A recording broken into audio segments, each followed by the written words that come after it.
9వ తారీఖు నాడు గోవర్ధనచారి అని చెప్పేసి మా ఏరియా సైదాబాద్లో ఉంటాడు, ఎల్సిహెచ్ కాలనీలో.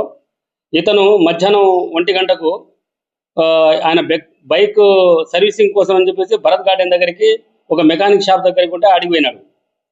ఆడికి పోయినాక ఆడ మెకానిక్ దగ్గర చాలా బైకులు ఉన్నాయి, ఆయన జెర్సేపు వెయిట్ చేయమన్నాడు. ఈయన జెర్సేపు ఆడ వెయిట్ చేసినాడు. వెయిట్ చేస్తుంటే ఇంతలోనే ఏదైతే అక్యూజ్డ్ ఉన్నాడో దీంట్లో అతను వచ్చి హాయ్ మామ అన్నాడు. అతను ఎవరో తెలిసినోడు కావచ్చు అని చెప్పేసి ఇతను కూడా హాయ్ మామ అన్నాడు. ఆ తర్వాత ఇద్దరికి మాటలు జరిగినాయి.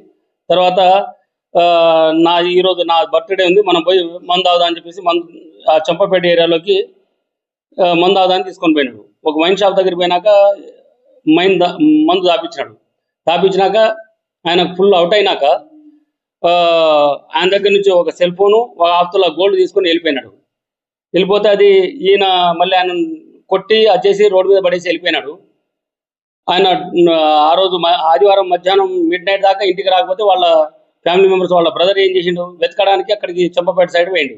పోతే ఆ వైన్ షాప్ దగ్గరలో ఆ రోడ్డు మీద పడి ఉన్నాడు ఈయన కంప్లైంట్ ఏది గోవర్ధనచారి. ఆయనను ఇంటికి తీసుకొని వచ్చి అడిగితే కొంచెం బాగా దెబ్బలు ఉన్నాయి. అక్కడి నుంచి వాళ్ళ హాస్పిటల్ సిసి షరఫ్ హాస్పిటల్ అని కాచిగూడలో ఉంది, ఆ ఏరియా హాస్పిటల్కు షిఫ్ట్ చేసిరు. ఆయన ఆడ ట్రీట్మెంట్ జరుగుతుంటే అక్కడ నుంచి ఎమ్మెల్సీ వచ్చింది. మేము పోయి స్టేట్మెంట్ రికార్డ్ చేస్తే జరిగిన స్టోరీ అంతా చెప్పినాడు. ఇట్లా నన్ను మామ అన్నాడు, తీసుకొని పోయినాడు. అక్కడ మందు ఆపిన తర్వాత నా దగ్గర ఉన్న గోల్డ్ను సెల్ ఫోన్ తీసుకొని వెళ్ళిపోయినాడు అని చెప్తే ఆ స్టేట్మెంట్ ఎఫ్ఐఆర్ చేసినాం.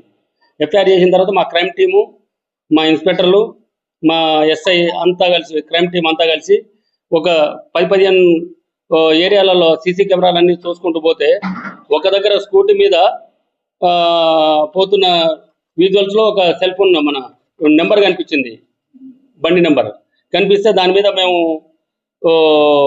ఇచ్చేస్తే ఈ బండి అని వెరిఫై చేసుకుంటూ పోతే ఈ అక్యూజ్డ్ ఇతనని తెలిసిన తర్వాత ఇతను పట్టుకొచ్చి ఇంట్రాగేషన్ చేస్తే ఈయన పాత కేసులు ఒక 5 ఉన్నాయి. ఈయన మీద ఒక మర్డర్ కేసు ఉంది గట్కేసర్లో, అట్లే సైదాబాద్లో 2 కేసులు ఉన్నాయి, ఒక రాబరీ కేసు, ఒక అటెన్షన్ డైవర్టింగ్ కేసు, ఇంకోటి దొంగతనం కేసు ఎల్బీనగర్లో ఉంది, ఇంకోటి చైతన్యపురంలో ఇంకో కేసు ఉంది.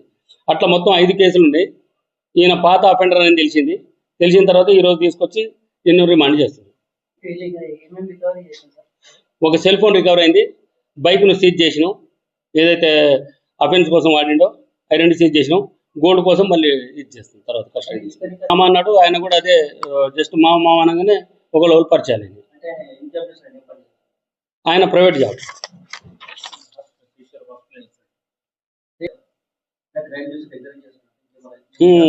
Auto driver.